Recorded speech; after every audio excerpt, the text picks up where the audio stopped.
All right, everyone. After their victory over Golden Guardians, I'm joined by Robert Blaber. Huang? Yeah, Huang. Huang. All right. See, I remember off the top of the head. The two-time Honda LCS MVP. And for all intents and purposes, still MVP because your mural's still on the wall. They haven't put speakers up yet. That's all right. That's nice. That's all right. Congrats on the win. That was a that was a game that felt like it was decided pretty early, right? Yeah. Level 5, I was watching the top fight and it looked really close. Yeah. And I just looked away hoping Summit would have killed him. Yeah. It was actually really close. And after Summit killed him, I just knew the game was over. Yeah, yeah. They had to shift strategy, and even the broadcast was saying like, "Wow, we like the way that Licorice is adapting his build now. He's now just going Eclipse and just ulting people." Yeah. And it was like, "No, that's not what you want from your Graves at the top lane when you pick that." We got to chat with Licorice because he's outside in the media room right now, and he's like, "Yeah, that was." He understood. Yeah. It's cool now. Now that like, you know, you've got multiple teammates, and now you're such an established veteran of the space that people could just speak candidly with you now. You know, like how much they just know that you know, and how much they respect you, right? Yeah. I mean, because I've had a lot of ex-teammates, like we're just still friends, right? Like me and Licorice are still friends, so we can easily talk to each other about things, and not feel bad about it.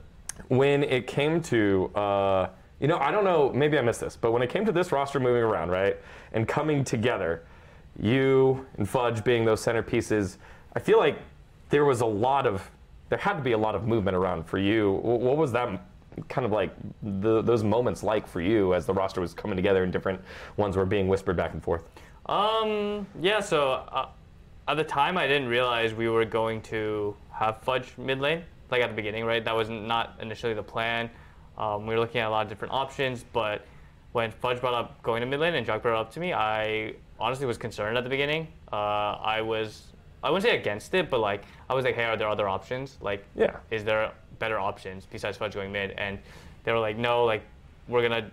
I think this is the best roster, and I talked to Fudge like specifically about it, like a lot about him going to mid, and he convinced me, and obviously I trust him a lot, and I trust Jack, so we just went forward with it, and you know I think it's turned out really good with how well Summon and Berserker and Winsome have been playing, and I think Fudge is adjusting to his new role really well. Yeah, you know, and it's funny because I got to interview Fudge about 3 weeks ago, and yeah, he's such a big presence, not even just like physically, yeah, literally, but also you know he's loud, but he deferred to you as like the de facto leader of Cloud9, as the person that drives that forward. Why are you the leader? What makes you the leader? How do you lead this team? I mean, it's nice of him to think me as the leader. I just think I talk the most, and also I feel like I give direction to the team in reviews or you know, outside of the game, and I try to talk to them. You know, be friends with the Koreans. Obviously, I know that, not personally, but I know it's hard moving from another country, adapting to a new culture. Like obviously they have like a lot of Koreans with them here, so like it feels a little bit better for them, but I'm sure like you can get homesick and stuff like that. And yeah, I mean, for me personally, I just try to focus on being a good teammate and being like helpful inside the game. And I think I've been trying my best to like communicate, because I've always been the main communicator of my team, like any team, regardless if it's good or bad. I just talk too much. Sure. So I just force my teammates to either listen to me or to override what I say, I guess. Yeah, I mean, it's fascinating to me that there's lots of stories about players having to take on more of like a friend and kind of like confidant role, but then their play suffers, and it feels like that hasn't been the case for you at all. You guys are sitting at the top of the table. You've had another stellar season, maybe after a not the greatest last split, but it feels like things are firing off, and they were saying on the broadcast how fascinating it is how well you guys are already with only less than half a split under your belt.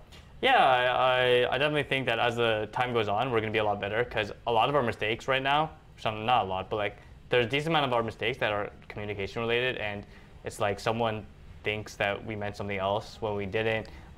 Coordinating dives is actually pretty hard when you're trying to like give specific details. I don't think we messed up on stage too badly, but in scrims obviously it's different, because there's like way more fighting, and when things happen like much faster in scrims than on stage, it's communication is definitely more important.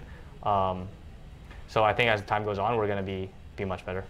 You know, there's a lot of talk about communication, both here, you know, when I am on FaceCheck, or you're looking at the community, and there's like the Champions Queue thing, and you know, like about how much you're not supposed to communicate, and you just need to already know. Yeah. It feels like your team baseline is already very, very high. Yeah.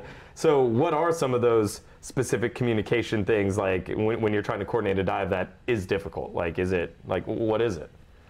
Specifically, it's, well, I think we all have a good base knowledge of what we're supposed to do anyways, yeah. But it's mainly about who tanks, who's dropping aggro, who spells CDs, stuff like that you need to give details on. That's like sometimes harder if you haven't been in that situation before. Sure. And also because like I'm not, like, I think I'm pretty good right now at speaking in broken English and trying to make it simple, but sometimes you forget. Yeah. And you just start saying things in sentences. Yeah. And then obviously it gets very confusing for everyone yeah. in the situation. Yeah. So something that I'm trying to work on too, but I definitely think we just know the basics of League pretty well, so we can rotate around the map without needing to talk too much. But honestly, their English is getting pretty good now, and they understand like majority of things.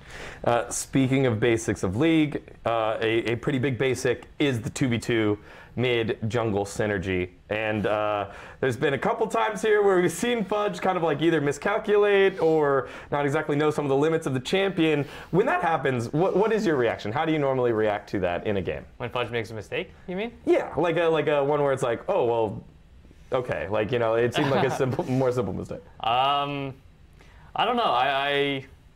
I'm chill with it, but that's also because I do it all the time, and I wonder how my teammates react to me just running it down sometimes. You know, like what were my teammates thinking when I flashed for a Scuttle Crowd level 4? Yeah. Like, you never know, right? Right.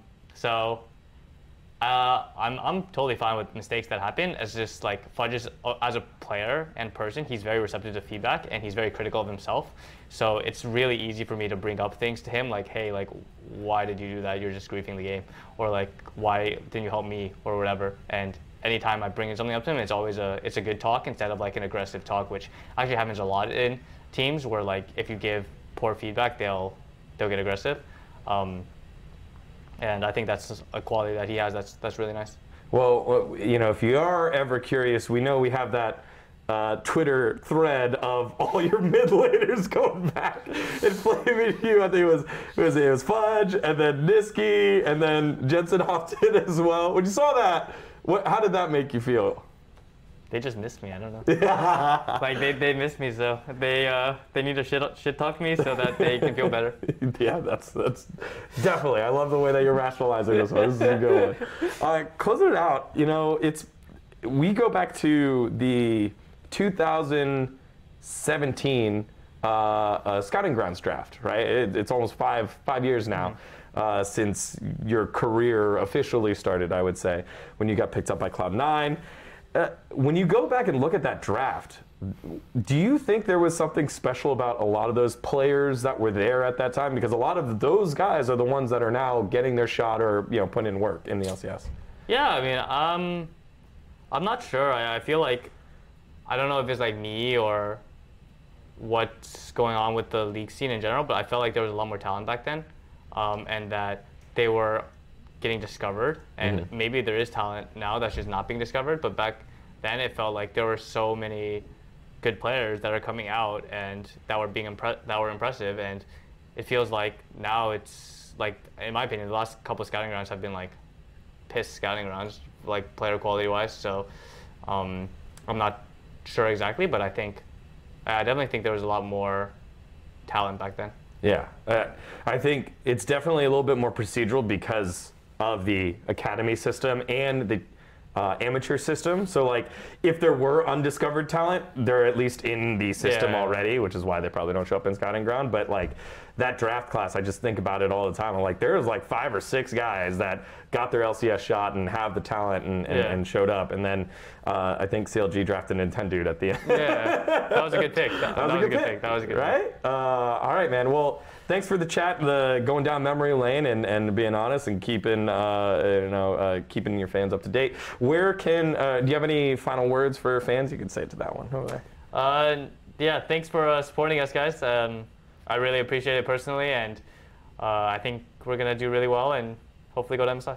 There it is. At Blaber, everybody. Thank you again, brother, for the time. I appreciate it. And then, of course, you can check out more LCS coverage here on dGon Esports on YouTube. Thanks, y'all.